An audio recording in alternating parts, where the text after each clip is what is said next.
साथियों नमस्कार। जय जिनेन्द्र। आत्मानंदी अनंत सिद्ध अरिहंत आचार्य श्री उपाध्याय जी, लोक विराजित साधु सात्विगण सारे, संयम सुशोभित श्री, हाथों को जोड़ मान मोड़ वंदन करती हूँ मैं अहर्निशम, संबोधिका देना दान प्रभु कृपालु,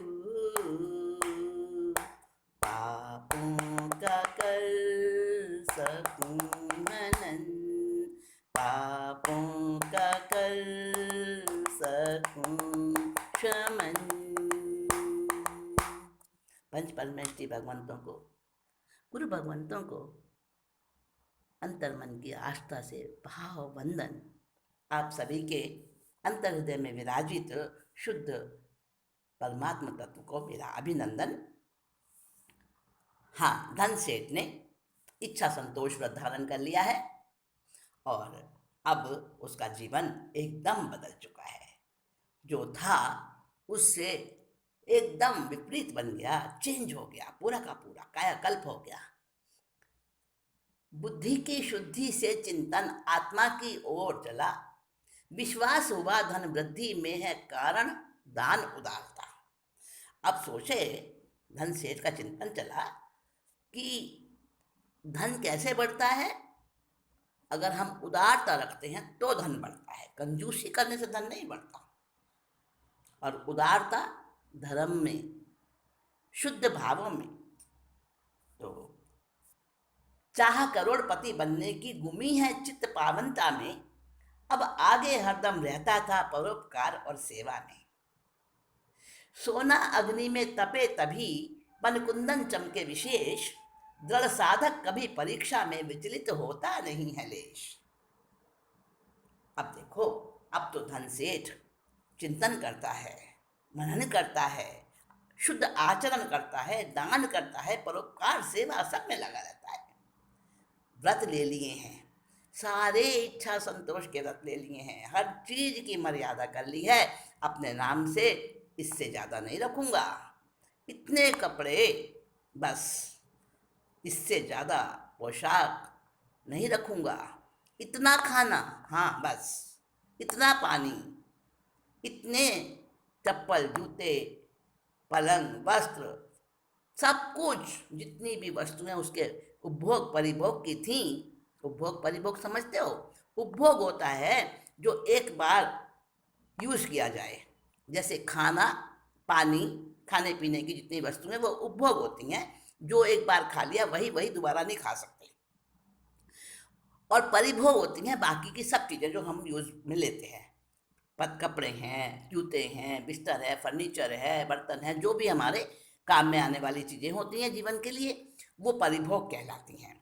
तो उपभोग परिभोग की सब वस्तुओं का धन सेठ ने परिमाण कर लिया, व्रत ग्रहण कर लिए। कई बार आपको साधु साध्वी गुरु महाराज कहते हैं ना, 12 व्रत धारण करो। हाँ, बहुत बार कहते हैं, और आप लोग कहते नहीं जी नहीं। आपको लगता है कि हमारा खाना पहनना ऐश आराम छूट जाएगा। नहीं, कुछ नहीं छूटता। मैं आपको बताती हूँ ये बात। 12 व्रत ग्रहण करने से आपके जीवन में, आपके उपभोग में, आपके यूज में, आपके आनंद में, आपके सुख में कोई कमी नहीं आती। जितना आप अभी खाते हो, पहनते हो, मौज मस्ती करते हो, वो सब चलेगी। लेकिन एक बात बताओ, अगर कोई दिन भर में 15 ड्रेस भी बदलता हो, हालांकि कोई 15 ड्रेस नहीं बदलता होगा दिन भर में, मैं एक बात कह रही हूँ काल्पनिक, 15 ड्रेस भी कोई बदलता होगा तो उसके पास ड्रेस होंगी कितनी? 200-500 तो होंगी ना ड्रेस, तभी तो 15 ड्रेस रोज रोज बदलेगा एक दिन में। चलो, अब 500 ड्रेस वो दिन भर में मतलब उसके पास में है, और उसने नियम नहीं कर रखा, तो संसार में जितना भी कपड़ा है, सारे कपड़ा जितना भी कपड़ा बनता है, सबका दोष उसको आता है कि नहीं आता? सबको आता है, पूरे संसार का दोष आ रहा है।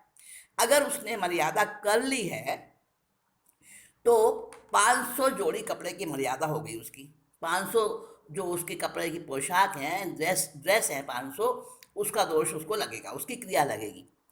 अब मान लो 500 तो नहीं पहनता है एक दिन में, एक दिन में तो 15 ही पहन रहा है ना। अगर वो 20 ड्रेस रोज का पहनूंगा ये नियम कर ले, तो उसका पहनना कुछ कम हुआ क्या? नहीं हुआ ना। 15 पहनता है, 20 का नियम दिया है, एक दिन में 20 पहनूंगा, यही तो नियम दिया ना उसने। तो उसके पहनने में तो कमी नहीं आई ना, उसके मौज शौक में तो कमी नहीं आई। लेकिन 500 का जो उसको पाप लगता, तो जो उसको पूरे संसार भर में जितना कपड़ा बनता है सबकी क्रिया लग रही थी, और फिर 500 की लग रही थी, वो क्रिया तो कितनी हो गई? ओनली 20 ड्रेस में आ गई। पाप तो घटा ना, और मौज शौक में कमी नहीं आई। ये मैं एक उदाहरण दे रही हूँ आपको। तो जो व्रत लिए जाते हैं उनमें सिर्फ लिमिट की जाती है। लिमिट आप ज़्यादा से ज़्यादा रख लो, ज़्यादा रख लो भाई, लिमिट जितना आप यूज़ करते हो उससे ज़्यादा रख लो। पर आपका एक मतलब समुद्र के पानी जितना जो पाप है, हाँ, जितना समुद्र का पानी जितना जो पाप था आपका, जो लग रहा था फालतू में, वो सिमट के एक बाल्टी जितना हो जाता है, कटोरे जितने पानी जितना हो जाता है। तो बताओ, क्या आपका क्या गया? आपका क्या नुकसान हुआ? व्रत लेने से फायदा ही हुआ ना भाई, पाप कम हो गया, क्रिया कम हो गई। हाँ, तो आज आगे कभी मौका मिले तो 12 व्रत जरूर स्वीकार कर लेना। वही धन सेठ ने किया, लेकिन बिना शुभ कर्म के, बिना कर्म के, क्षयोपशम के, हल्का होने के पहले ऐसा विचार भी नहीं आता। हाँ, ये कर्म सब कुछ करवाता है, कर्म ही आगे बढ़ाता है और कर्म ही हमें पीछे खींचता है। तो धन सेठ की कर्म का अच्छा उदय आया, शुभ उदय आया, और उसने ये सारे नियम मर्यादा कर ली और उसमें मजबूती से उसका पालन करता है। देखो कितने कष्ट सहे, आपने सुनी ना कहानी, कितने कष्ट सहे, लेकिन 1 करोड़पति नहीं बन सका। 99 लाख ही रहती सुनैया, वो कर्म जो बांधा हुआ था पहले जन्म का। तो इस तरह से 1 लाख सुनैया कम रहती और करोड़पति नहीं बन सका। लेकिन अब तो धन सेठ की वो इच्छा ही खत्म हो गई, मुझे करोड़पति नहीं बनना, मुझे तो धर्म में आगे बढ़ना है। जैसे सोना अग्नि में तपता है तभी तो कुंदन बनता है। कुंदन होता है सोने का सबसे शुद्ध रूप है, तो कुंदन बन गया वो तप तप तप के, कष्ट सह सह के, तो दृढ़ बन गया। और उसकी परीक्षा होगी, परीक्षा में भी विचलित नहीं होगा। देखते हैं क्या परीक्षा होगी। ये जो आगे का भाग धन सेठ की कहानी का, ये जो अगला भाग चलेगा ना, इसमें धन सेठ की दृढ़ता बताई है। उसमें तो धन सेठ की इच्छा, और इच्छा के वजह से उसका जो साहस, उसकी मजबूती वो बताई थी। अब यहाँ पर दृढ़ता बताएंगे कि धर्म में कैसी दृढ़ता है उसकी, कैसा उसका आश्चर्यजनक जीवन बदला है। सुनो। मौसम सुहाना, धर्म दीवाना, गया भ्रमण को धन सेठ, डिगे नहीं व्रतधारी। मौसम सुहाना, धर्म दीवाना, गया भ्रमण को धन सेठ, डिगे नहीं व्रतधारी। चिन्ह सारे जाना, दिखा फिर खजाना, बच के चला धन सेठ, डिगे नहीं व्रतधारी। अब सेठ एक दिन घूमने गया, धन सेठ नदी के किनारे घूमने गया, और जीवन में जितने जितने उसने कष्ट सहे थे, जैसे जैसे उसने कोशिशें की थी धन पाने की, और आपको ध्यान है पहले उसको खजाना भी मिला था नदी के किनारे, तो अब उसको सारे चिन्ह पता थे, कहाँ कहाँ खजाना हो सकता है, पता थे सारे खजाने, सारे चिन्ह मालूम थे, कैसे कैसे मतलब वृक्ष होते हैं जिनके नीचे खजाने होते हैं। हाँ होते हैं, सच बात है। आप कभी धर्म कथाएं पढ़ना, अपने जैन कथाएं होती हैं ना, उनमें से बहुत सारी कहानियाँ मिलेंगी आपको। तो हमारे शास्त्रों में सब वर्णन है कि खजाने की पहचान क्या है, तो सारे पता था उसको धन सेठ को। तो फिर से उसको खजाना दिखाई दे गया, पर अब नियत नहीं ललचाई। अब वो पहले वाला धन सेठ नहीं था, बच के निकल गया। उस खजाने को जैसे देखा ही ना हो, अनदेखा करके निकल गया। फिर उसने अपनी सेठानी से घटना बताई, आज सुबह मैं गया था घूमने और मुझे इस तरह से खजाना भी दिखाई दिया। तो कहा फिर क्या, अब मुझे क्या करना है, अब तो मेरा इच्छा संतोष व्रत है ना, मेरे लिए तो वो धूल बराबर है। सेठानी कहने लगी, सचमुच आज मैं सचमुच में धन्य बनी हूँ। नाम मेरा धनश्री जरूर है, धनश्री जरूर है मेरा नाम, लेकिन धन्य तो आज ही हुई हूँ मैं सचमुच में, जो तुम जैसे पति आज मेरे को प्राप्त हुए हैं। ऐसी ऐसी ही दृढ़ता रखना, दिखना मत अपने व्रत में, नियम में। तो धन सेठ कहने लगा कि नहीं नहीं, अब मैं कभी भी नहीं करूँगा, कभी भी नहीं डगमगाऊंगा। जब से मैंने ये पागलपना छोड़ा है ना, ये मूर्ता छोड़ी है मैंने करोड़पति बनने की, जब से मैं इच्छा संतोषी बना हूँ, तब से मैं कितना शांत और सुखी हो गया हूँ, मैं ही जानता हूँ। और अब तो दूसरे का धन मेरे लिए धूल है। तो कहती है, अच्छा आप ऐसे ही रहना पतिदेव, हमारा जीवन तो अब शुरू हुआ है, सचमुच पहला जीवन तो हमारा जैसे था ही नहीं। दोनों पति पत्नी बातें कर रहे हैं, सेठ सेठानी, और चोर थे जो चुराने आए थे धन सेठ की हवेली में छिपते छिपाते, और वो चोर ये सारी बातें पति पत्नी की सुन रहे हैं। पति पत्नी की बातें चोर सुन रहे हैं। तो सुनते, अंधेरे में छिपे हैं चोर, सुन रहे हैं पति पत्नी की बातें। अब चोर सोचने लगे कि वो खजाना हम ले लेते हैं। अब वो सेठ तो, उसे तो पता नहीं था कोई मेरी बातें सुन रहा है, वो तो अपनी पत्नी से बात कर रहा था।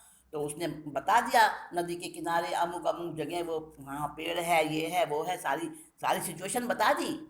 और चोर सारा समझ गए और कहने लगे, यहाँ हम अगर धन चुराते हैं तो पकड़े गए तो हमें सूली मिलेगी, सूली पे चढ़ाएगा राजा, और वहाँ से हम धन ले आएंगे तो हमें ना कोई पकड़ेगा, ना हमारे पे कोई अपराध लगेगा।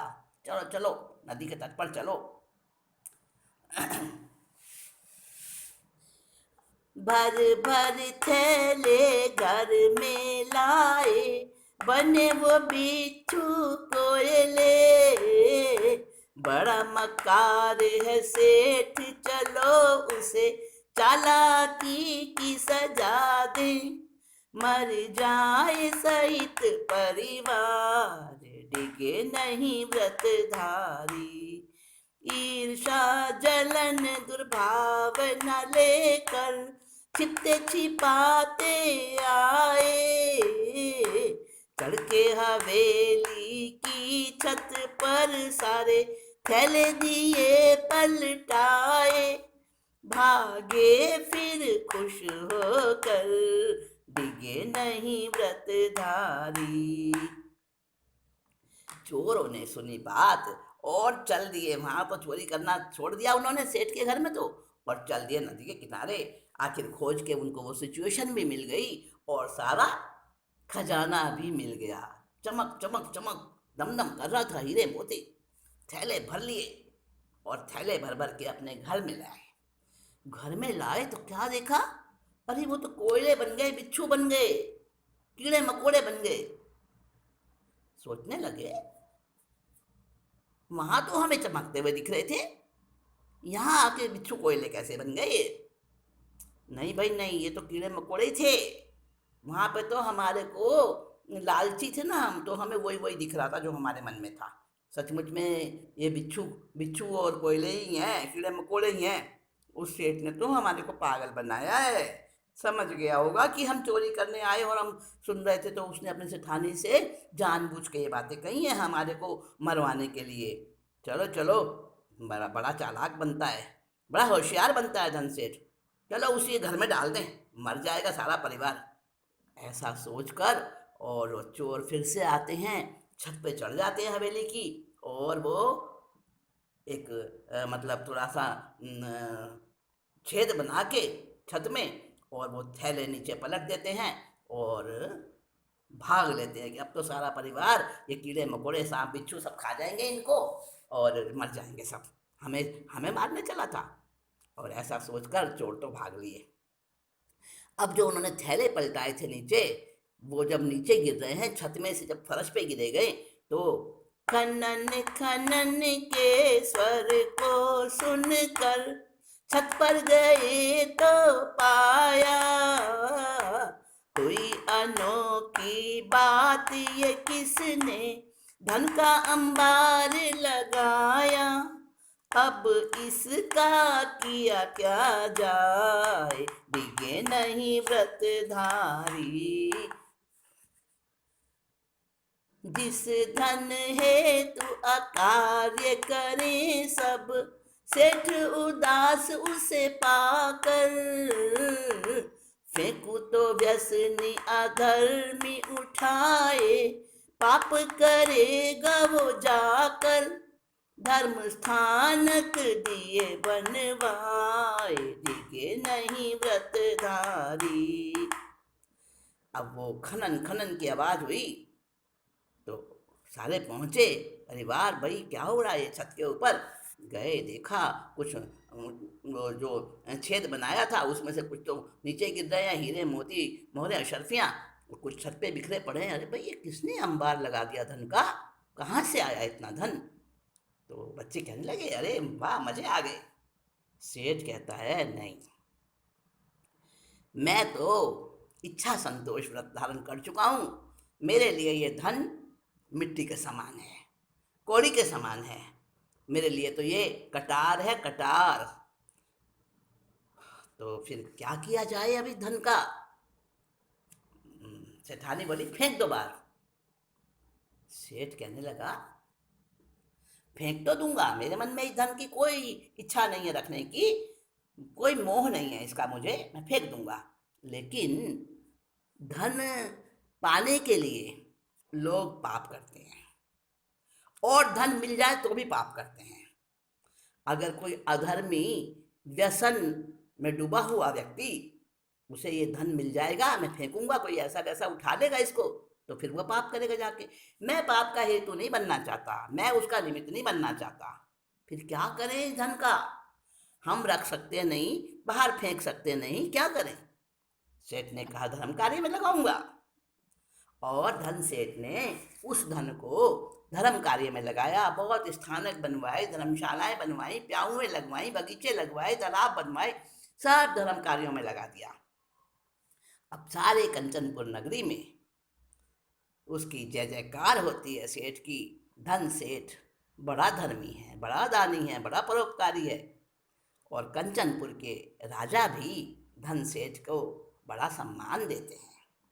एक बार क्या होता है साथियों, कंचनपुर की राजसभा में ज्योतिषी आया ज्ञानी, 12 बरस दुष्काल रहेगा, कर दिए भविष्यवाणी, रखो संग्रह करके अनाज, डिगे नहीं व्रतधारी। एक बार कंचनपुर की राजसभा में बड़ा ज्ञानी ज्योतिषी आया, और पूछने पर उसने बताया कि इस नगरी में 12 साल तक अकाल पड़ेगा, वर्षा नहीं होगी, अनाज नहीं होगा, तो क्या करना। अभी थोड़ा समय है, जिसके पास जो अनाज है, जो भी कहीं से मिल जाए, उसका संग्रह करके रखो, जिससे उस समय भूखे ना मरे। तो लोग संग्रह करने लगे अनाज का, अपने अपने गोदामों में रखने लगे। लेकिन धन सेठ नहीं रखता, उसे कुछ नहीं करना, क्योंकि उसके तो नियम है ना कि मुझे इससे ज़्यादा नहीं रखना, जितनी मर्यादा है बस, उससे ज़्यादा नहीं रखना। अब सब पड़ोसी, रिश्तेदार, मित्र, परिचित धन सेठ को समझाते हैं। सेठानी भी कहती है, बच्चे भी कहते हैं, अरे तुम मरोगे, हमें क्यों मरवाते हो, भूखे मर जाएंगे, इकट्ठा तो करने दो, हम कर रहे हैं, तुम मत करो। लेकिन नहीं नहीं, धन सेठ बिल्कुल मना कर देता है, मर्यादा से अधिक मैं नहीं रखूंगा, चाहे कितने भी कष्ट आए। आग्रह करते पत्नी और बेटे, साफ सुनाया उसने, हटाओ मुझे घर मुखिया पद से, काम करो मन माने, सभी सुन कर हो गए मौन, टिके नहीं व्रतधारी। धनसेठ कहने लगा अपने पत्नी और बच्चों से कि देखो भाई, मैं तो इकट्ठा नहीं करूंगा, ना तुम्हें करने दूंगा। बोले अरे हम मर जाएंगे, जब अकाल पड़ेगा क्या खाएंगे, कुछ तो सोचो। सेठ कहने लगा ठीक है, मैं तुम्हारा घर का मुखिया हूँ, मेरा फर्ज बनता है तुम सबका पालन पोषण करना, लेकिन इससे भी बढ़ के मेरा फर्ज है धर्म के लिए। और मैंने जो व्रत धारा है इच्छा संतोष का, उसमें जो मैंने मर्यादा की है, मैं उस व्रत से नहीं हटूंगा। कहती है हम तो करें इकट्ठा। कहता है मैं तुम्हें आज्ञा नहीं दूंगा। हाँ, जब तक मैं तुम्हारे घर का मुखिया है हूँ और तुम मुझे मुखिया मानते हो, तब तक तो तुम्हें मेरी बात माननी पड़ेगी। अगर मुझे घर का मुखिया नहीं मानते हो, हटा दो मुझे इस पद से, तो फिर तुम्हारा मन आए जो करना। तो भाई ये बात तो सुनकर सब हैरान हो गए। अगर घर का बड़ा कहने लगे कि मैं घर का बड़ा नहीं हूं आज से, तो फिर क्या तुम मान लोगे? अपने घर के बड़े को मुखिया पद से हटा दोगे? नहीं ना, नहीं ना, ऐसा कैसे हो सकता है? बच्चे और पत्नी चुप हो गए। अब वो तो होना, जो होना था वो तो हुआ ही। सचमुच थी, भविष्यवाणी गलत नहीं थी, ज्योतिषी सच्चा था वो, उसकी गणना कैलकुलेशन बिल्कुल सही थी, उसने ठीक बताया था। आया दुष्काल आया, और 1 साल बारिश नहीं हुई, 2 साल नहीं हुई, बढ़ता जाए बढ़ता जाए। छाया दुष्काल की बढ़ती ही जाए, राजा भी बीच अधर था, बैठा चुप परिवार सेठ का, सामने मौत का डर था, पछताया न लेकिन सेठ, दिखे नहीं व्रतधारी। लाख सोनइयों में भी न मिलता, 4 रोटी जितना अन्न, नर पशु पक्षी मरते धड़ाधड़, हालत बहुत ही करुण, नयनों से बहे जलधार, डिगे नहीं व्रतधारी। अब दुष्काल बढ़ता जा रहा था, बढ़ता जा रहा था। राजा ने भी बहुत कोशिश करी जनता को अनाज की कमी ना पड़े, पर आखिर कितना करता राजा भी, उसके भी भंडार खाली हो गए। इधर सेठ का परिवार भी भूखा प्यासा चुपचाप बैठा था। सब किसी किसी के मन में क्या क्या चल रहा था, पत्नी के बेटों के पता नहीं किसी के मन की बात, लेकिन ऊपर से सब चुप थे। और क्या सेठ सेठ पछता रहा था कि क्यों मैंने व्रत धार लिया इच्छा संतोष का, मेरा परिवार मेरे सामने मर रहा है? नहीं, बिल्कुल नहीं। सेठ के एक रोम में भी पछतावा नहीं था, और मजबूती बढ़ रही थी। और हालत क्या बन रही थी? 1 लाख सोनैया में भी 4 रोटियों जितना अनाज नहीं मिलता था। इतना महंगा हो गया था अनाज। पशु पक्षी मनुष्य सब धड़ाधड़ मरते जा रहे थे भूख के कारण, और चारों तरफ हाय हाय हाय त्राई मची हुई थी, और हाय त्राई मची हुई थी। इतने पर भी दृढ़ता न हारी, फौलादी निश्चय की, मुख प्रार्थना करे सेठ जी, कृपा करो परमेष्ठी, आंगन में गिरी कोई चीज, दिगे नहीं व्रतधारी। सेठ जी की दृढ़ता बिल्कुल पक्की, फौलादी निश्चय उनका, ना बिल्कुल पछतावा उनके मन में, बस परमेष्ठी पंच परमेष्ठी से प्रार्थना करते रहते। कैसी हालत है प्रभु, बचाओ, सहायता करो, मदद करो, कृपा करो। सबके लिए वो प्रार्थना थी, ना केवल अपने लिए नहीं, अपने परिवार के लिए नहीं, पूरी दुनिया के लिए, पूरी नगरी के लिए उनकी प्रार्थना थी कि हे पंच परमेष्ठी रहम करो, ये लोगों की क्या हालत हो रही है, भूखे मर रहे हैं, कुछ तो दया करो। और उसी बीच में, उसी दौरान सेठ जी आंगन में खड़े थे, बड़े करुण स्वरों में प्रार्थना कर रहे थे मन में भी उनके बड़ी दया भरी हुई थी, करुणा भरी हुई थी। और उसी समय ऊपर से आंगन में कोई चीज गिरती है। क्या चीज गिरी थी वो? नहीं, सस्पेंस है, अभी नहीं बताऊंगी, अगली मीटिंग में। हाँ, तब तक की आप प्रतीक्षा करें, अगली मीटिंग में मैं आपको जरूर बताऊंगी वो कौन सी चीज गिरी थी आंगन में। वो अच्छी थी, खराब थी, हानिकारक थी, लाभदायक थी, क्या वस्तु थी जो आंगन में गिरी थी, और जो इतनी विशेष है कि इस कहानी को आगे बढ़ाएगी। तो हाँ, हम इंतजार करेंगे। आप भी करोगे ना इंतजार?